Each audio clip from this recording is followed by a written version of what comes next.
az SQL utasítások használata során a karakterkezelésre leginkább azért van szükség, hogy a táblázatok különböző oszlopaiban vagy más néven mezőiben tárolt adatokat a megjelenítés miatt megformázzuk vagy átalakítsuk. Például, ha a dolgozó neve két külön oszlopban van letárolva, akkor ezeket összefűzhetjük a concat függvénnyel. Azt, hogy az így kapott karakterlánc túl hosszú-e, leellenőrizhetem a length függvénnyel, míg minden egyes szót nagy kezdőbetűsre állíthatok az initCap függvénnyel. Lehetőségünk van kiegészíteni a neveket például azonos hosszúságúra, vagy megszabadíthatjuk őket a felesleges szóközöktől.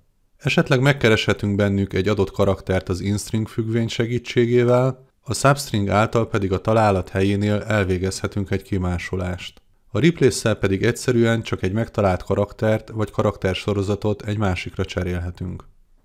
A karaktereket mindig apostróf között kell megadni. Innen tudja a parancsértelmező, hogy egy konstans értékről van-e szó, nem pedig függvénynek vagy egy változónak a nevére hivatkozunk.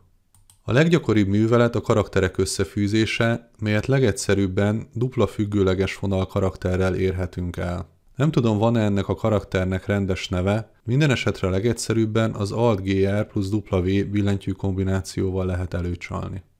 Ugyanezt érjük el a concat függvény használatával is, amelynek tetszőleges számú bemenő értéke lehet.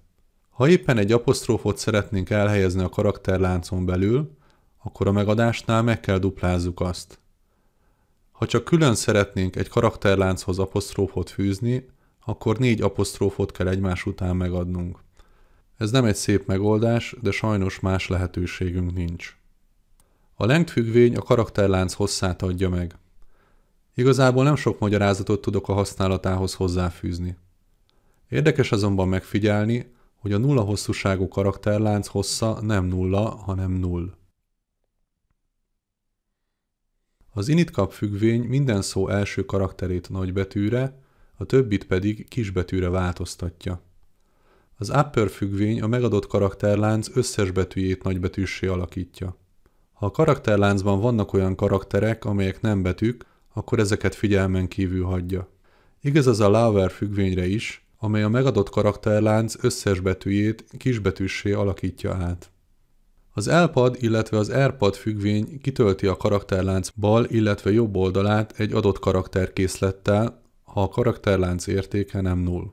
Az eredményül kapott karakterlánc hosszát mindenképpen meg kell adnunk, amely ha nagyobb, mint az eredeti karaktersorozat, akkor szóközzel, vagy a petstring paraméterben megadott értékkel tölti ki a maradék helyet. Ezeket a függvényeket például akkor használjuk, ha mondjuk adószámokat szeretnénk kiegészíteni 9 karakterre, de a szám elejéről leesett a nulla. Vegyük észre, hogy a harmadik példánál egy implicit konverzió is történik, mert számot adtunk meg bemenő értékként karakterlánc helyett. A másik felhasználási terület, ha mondjuk egy hierarchiát, tartalomjegyzéket szeretnénk grafikusan ábrázolni, lehet a jövőben erre is nézünk majd példát. A trim függvény eltávolítja az összes megadott karaktert a karakterlánc elejéről vagy a végéről. Alapvetően paraméterek nélkül a bemenő karakterlánc elejéről, illetve a végéről a felesleges szóközök eltávolítására használjuk. Lehetőségünk van tovább paraméterezni a függvényt, de még nem találkoztam olyan feladattal, ahol erre szükség is lett volna. Hogy a tesztet nehezebb legyen kitölteni, azért álljon itt néhány eset. Az ltrim, illetve rtrim függvények a trim függvény egyszerűsített formái. Itt a karakterláncnak csak az egyik oldaláról távolítunk el karaktereket, de a továbbiakban nyugodtan használjuk csak a trim függvényt. Az instring függvény visszaadja a karakter helyét a karakterláncban. Igazából karakterláncot is kereshetünk a karakterláncban, de általában egy betűt, egy sorvégejelet vagy valamilyen elválasztó jel helyére szoktunk rákeresni, mint például a pontos vesző vagy a kettős pont. Mindenképpen meg kell adnunk, hogy miben keresünk, és azt, hogy mit keresünk. A honnan keresünk, vagy hogy hányadik előfordulás pontos helyére vagyunk kíváncsiak, alapvetően opcionális, és az alapértékeket tekintve mindig 1. Amennyiben nem adunk meg kezdő pozíciót, úgy a karakterlánc legelejétől történik a keresés. Ha megadunk egy kezdő pozíciót, csak onnan keres a függvény, de az eredmény mindig az abszolút pozíció lesz a megadott karakterláncban. A substring függvény egy karakterlánc egy paraméterben megadott pozíciójától másolja ki a karakterlánc maradék részét, vagy az opcionálisan megadott hozban teszi meg ugyanezt. Tehát meg kell adnunk, hogy miből másolunk, aztán minden esetben meg kell adnunk azt is, hogy honnan kezdjük a másolást. Ha nem adunk meg hozt, akkor az eredeti karakterlánc végéig történik a kimásolás. Ebben a példában egymásba ágyaztam néhány függvényt. A feladat az, hogy a Jancsi és Juliska eltévedt karakterláncban találjuk meg az és szót követő szót. Először tehát keressük meg az és szó pozícióját, mert ez lesz a viszonyítási pontunk, a kezdet. Majd keressük meg az és szót követő szóköz pozícióját, tehát a második szóközt. Mert ez fogja lezárni a keresett szót, ez lesz a vég. Most már megvan a kezdő pozíciónk és a vég pozíciónk, viszont a substring függvénynek a kimásoláshoz a kezdő pozícióra és a kívánt hosszra van szüksége. Ez némileg megbonyolítja a dolgokat. Tehát ki kell számolnunk a hozt. A kimásolás a kezdet után 3 karakterrel fog kezdődni, ez az és, illetve az utána következő szóköz miatt van.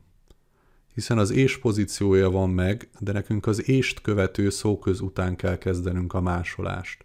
Mivel megvan a végpozíciónk, ebből le kell vonnunk a kezdeti pozíciót és még 3-at, így megkapjuk a keresett szó pontos hosszát.